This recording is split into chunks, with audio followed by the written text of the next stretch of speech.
Hello students, I am Seema Kushwaha from Bharati group of college.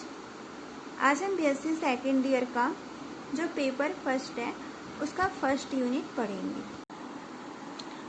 हमारा topic है work done by on the system, निकाय द्वारा निकाय पर किया गया कार्य। बाह्य दाब के विपरीत प्रसार में जो एक्सटर्नल प्रेशर है उसके विपरीत प्रसार में ऊष्मागतिक निकाय द्वारा किया गया कार्य।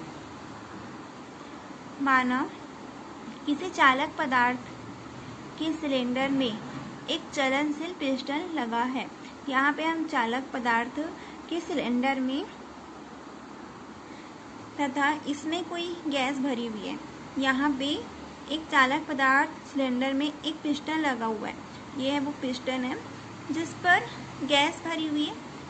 चूंकि सिलेंडर चालक पदार्थ का बना है, चूंकि यहाँ पे जो सिलेंडर है वो चालक पदार्थ का बना है, तो इसमें जो ऊष्मा का बाहर से आदान प्रदान हो सकता है। यहाँ पे ऊष्मा का जो आदान प्रदान है वो बाहर से हो सकता है। माना प्रारंभ में पिस्टन पर कुछ बाट रखे हैं। यहाँ पे पिस्टन पर कुछ बाट रखा गया है।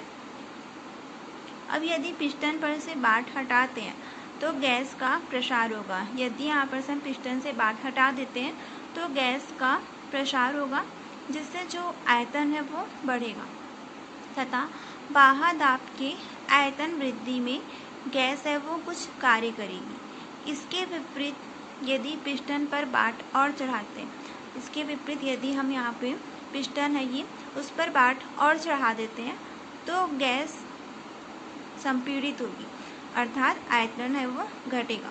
यदि हम यहाँ पे बाट हटाते हैं तो गैस का प्रसार होता है, जिससे आयतन बढ़ता है।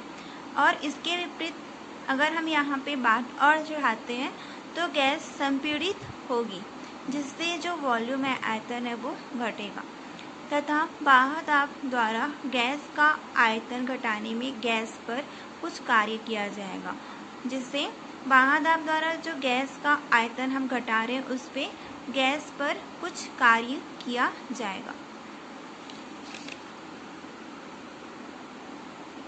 माना पिस्टन के अनुप्रस्थ परिच्छेद का क्षेत्रफल A है। जो हम यहाँ पे पिस्टन लिए हुए हैं उसके अनुप्रस्थ परिच्छेद का क्षेत्रफल A है तथा गैस का प्रारंभिक दाब P है। तब गैस द्वारा पिस्टन पर लगने वाला बल होगा दाब इंटू क्षेत्रफल। बल बराबर होगा दाब इंटू क्षेत्रफल। तो यहाँ पे बल F, दाब है P और क्षेत्रफल है A। यहाँ पे हम अनुप्रस्थ परिच्छेद का क्षेत्रफल लिए थे A, प्रारंभिक दाब लिए थे P, तो गैस द्वारा पिस्टन पर लगने वाला बल होगा दाब इंटू क्षेत्रफल F बराबर P इंटू A। अब यदि पिस्टन पर से बाट हटाकर गैस का प्रसार किया जाता है, अगर हम पिस्टन पर से बाट को हटा देते हैं, इस पिस्टन पर से बाट को हटा देते हैं, तो जब बाट हटाते हैं तो गैस का प्रसार होता है। तो गैस पिस्टन पर कार्य करके अगर गैस का प्रसार हो रहा है तो गैस है वो पिस्टन पर कार्य करके उसे ऊपर विस्थापित करती है। माना जब पिस्टन स्थिति A से स्थिति B में आता है, यहाँ पे यदि पिस्टन पर से बाट को हटा दिया जाता है तो गैस का प्रसार किया जाता है, और जब गैस का प्रसार होता है तो गैस पिस्टन पर कार्य करके उसे ऊपर की ओर विस्थापित करती है। जब पिस्टन स्थिति A से स्थिति B में आता है तो जो पिस्टन का विस्थापन है वो डेल x होता है, तो गैस का जो आयतन है उसमें वृद्धि होती है। तो हम देखते हैं कि यहाँ पे जो वृद्धि हो रही है वो del V equal to A into del x, जहाँ पे A है अनुप्रस्थ परिच्छेद का क्षेत्रफल, पिस्टन के अनुप्रस्थ परिच्छेद का क्षेत्रफल, और डेल x है पिस्टन का विस्थापन। यहाँ पे हम पिस्टन का विस्थापन डेल x लिए हुए हैं। इस प्रसार में गैस द्वारा किया गया कार्य, तो डेल W बराबर बल इंटू विस्थापन। बल यहाँ पे हम ले रहे हैं F, विस्थापन है डेल एक्स, तो del W equal to F की वैल्यू हम निकाले थे यहाँ पे P इंटू ए, तो एफ की वैल्यू रख दिए P A into del x P into हम इसको लिख सकते हैं डेल V।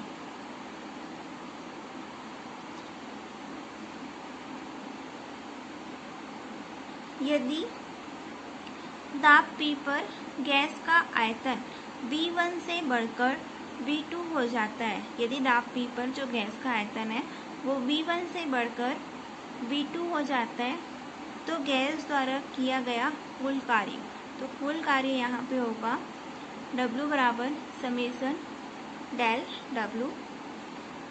यहाँ पे जो गैस का आयतन है वो V1 से बढ़कर V2 हो जा रहा है, तो हम यहाँ पे समाकलन के रूप में लेंगे V1 से V2 और P into del V, P del V, इसको दे देते हैं हम इक्वेशन 2। यहाँ डेल V जो dV है, ये डेल V है, आयतन में अति सूक्ष्म वृद्धि है। बाह्य दाब पर संपीड़न में ऊष्मागतिक निकाय पर किया गया कार्य।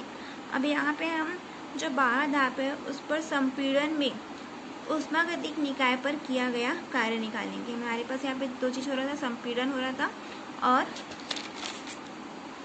प्रसार हो रहा था। इस पे अगर हम बाट हटाते हैं तो गैस का प्रसार होता था, और बाट और चढ़ाते हैं तो गैस संपीड़ित हो रही। तो यहाँ पे हम बाह्य दाब पर संपीड़न में ऊष्मागतिक निकाय पर किया गया कार्य निकालेंगे। यदि दाब P पर गैस का आयतन में डेल V की कमी होती है, यदि दाब P पर गैस के आयतन में डेल V की कमी होती है तो गैस पर कार्य किया जाता है।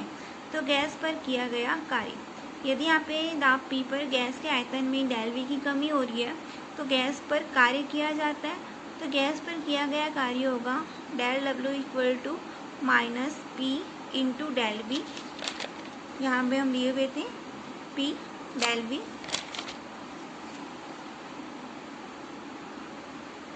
यदि दाब P पर गैस का आयतन है वो V1 से घटकर V2 हो जाता है, यदि दाब P पर जो गैस का आयतन है वो V1 से घटकर V2 हो जाता है, तो गैस पर किया गया कार्य होगा W इक्वल टू माइनस को हम बाहर रख दी, समेसन V1 से V2 तो P इंटू डेल V, इसको हम समाकलन के रूप में ले सकते हैं V1 V2 minus P del V। Equation 4 दे देते हैं इसको। यहाँ डेल V आयतन में अति सूक्ष्म कमी है, और यहाँ पर जो डेल V है वो आयतन में अति सूक्ष्म कमी है। गैस के प्रसार में बाह्य दाब के विपरीत गैस अथवा निकाय द्वारा कार्य किया जाता है। अब यहाँ पे बोल रहे हैं कि जो गैस का प्रसार हो रहा था उसमें बाह्य दाब के विपरीत गैस अथवा निकाय द्वारा कार्य किया जाता है। प्रसार में क्या होता है, गैस द्वारा कार्य किया जाता है और संपीड़ित में गैस पर कार्य किया जाता है। तो यहाँ पे गैस के प्रसार में बाह्य दाब के विपरीत गैस या निकाय द्वारा कार्य किया जाता है, तो इस कार्य को धनात्मक मानते हैं। इसके विपरीत गैस या निकाय की संपीड़न में पिस्टन द्वारा गैस पर कार्य किया जाता है। यहाँ पे क्या बोल रहे हैं कि बाह्य दाब के विपरीत गैस या निकाय द्वारा कार्य किया जाता है, और यहाँ पर इसके विपरीत गैस या निकाय के संपीड़न में पिस्टन द्वारा गैस पर कार्य किया जाता है। यहाँ पे गैस द्वारा कार्य किया जा रहा है और यहाँ पे गैस पर कार्य किया जाता है, तथा इस कार्य को ऋणात्मक मानते हैं, और इस वाले कार्य को ऋणात्मक मानते हैं और इस कार्य को धनात्मक मानते हैं। अब हम देखते हैं कि विभिन्न प्रक्रमों में किया गया कार्य। Work done in the different process, मतलब जो प्रक्रम है उस पर किया गया कार्य निकालेंगे। तो पहला हम देखते हैं समतापी प्रक्रम में किया गया कार्य। समतापी प्रक्रम में निकाय का जो ताप है वो स्थिर रहता है, जो निकाय सिस्टम है उसका जो टेम्परेचर है वो कांस्टेंट रहता है, अतः गैस है वो बल्ब लॉ, बॉयल्स के नियम का पालन करती है। तो PV इक्वल टू हो जाएगा नियतांक। गैस के समतापी प्रसार में कार्य गैस द्वारा किया जाता है। यहाँ पे हम पहले पढ़ चुके हैं कि दो प्रसार होता है और संपीड़न होता है। तो यहाँ पे समतापी प्रसार में कार्य गैस द्वारा किया जाता है तथा गैस के समतापी संपीड़न में कार्य गैस पर किया जाता है। यहाँ पे बोल रहा है प्रसार में कार्य गैस द्वारा किया जाता है और संपीड़न में कार्य गैस पर किया जाता है। माना एक मोल आदर्श गैस का स्थिर ताप पर आयतन V1 से आयतन V2 तक प्रसार होता है। यहाँ पे एक मोल आदर्श गैस का स्थिर ताप T पर आयतन V1 से आयतन V2 तक प्रसार होता है। तो हमें गैस द्वारा किए गए कार्य की गणना करनी है। तो यहाँ पे हम P दाब पर आयतन में अति सूक्ष्म वृद्धि dV की जाती है। यहाँ पे P दाब पर आयतन में जो वृद्धि कर रही है अति सूक्ष्म वृद्धि dV की जाती है। तो गैस द्वारा किया गया कार्य होगा dW equal to P dV। यहाँ पे जो गैस द्वारा किया गया कार्य होगा वो होगा dW equal to P dV, जहाँ P क्या है दाब है और dV क्या है जो P दाब पर आयतन में अति सूक्ष्म वृद्धि हो रही है dV। तो dW equal to P dV। स्थिर ताप T पर गैस का आयतन है वो V1 से V2 तक प्रसार होने पर गैस द्वारा किया गया कुल कार्य। अब हम यहाँ पे लेंगे आगे कि स्थिर ताप T पर गैस का आयतन है वो V1 से V2 तक प्रसार होने पे गैस द्वारा किया गया कुल कार्य। तो W इक्वल टू हो जाएगा यहाँ पे V1 से V2, आयतन वो V1 से V2 तक उसका प्रसार हो रहा है।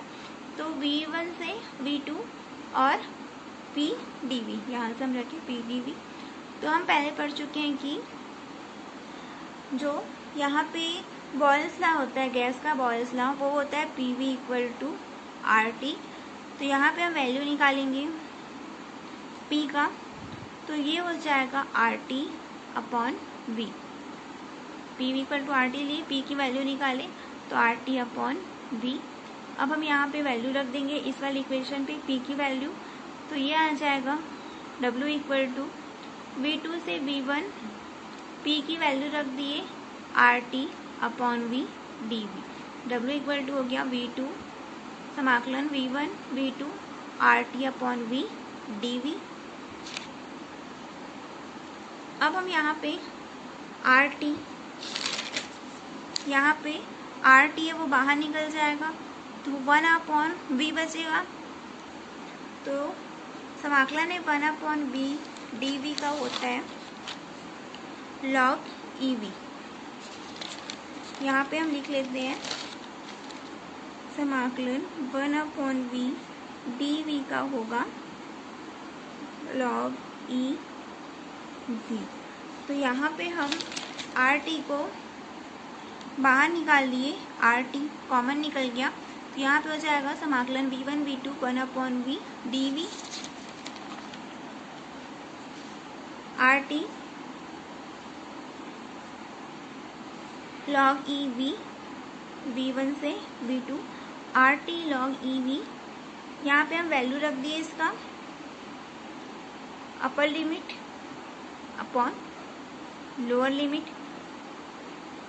या इसको हम ऐसा लिख सकते हैं upper limit minus lower limit. तो ये हो जाएगा log V2 minus log V1। तो log M minus log N, इसको हम यहाँ पे लिख सकते हैं RT log E। V की जगह हम रख दिए log V2 माइनस V1। तो log M माइनस N हो जाएगा log M अपॉन N। तो यहाँ पे हम जो log V2 माइनस V1 लेंगे यहाँ पे, उसको हम लिखेंगे RT log E m upon n। तो यहाँ पे V2 अपॉन V1 हो जाएगा। अब यहाँ पे हम लिखते हैं RT log E P1 upon P2, क्योंकि हम यहाँ पे पढ़ चुके हैं कि P1 बोलसा से P1 V1 इक्वल टू होता है P2 V2, तो P1 अपॉन P2 और V2 अपॉन V1। तो यहाँ पर V2 अपॉन V1 की जगह आ जाएगा P1 अपॉन P2।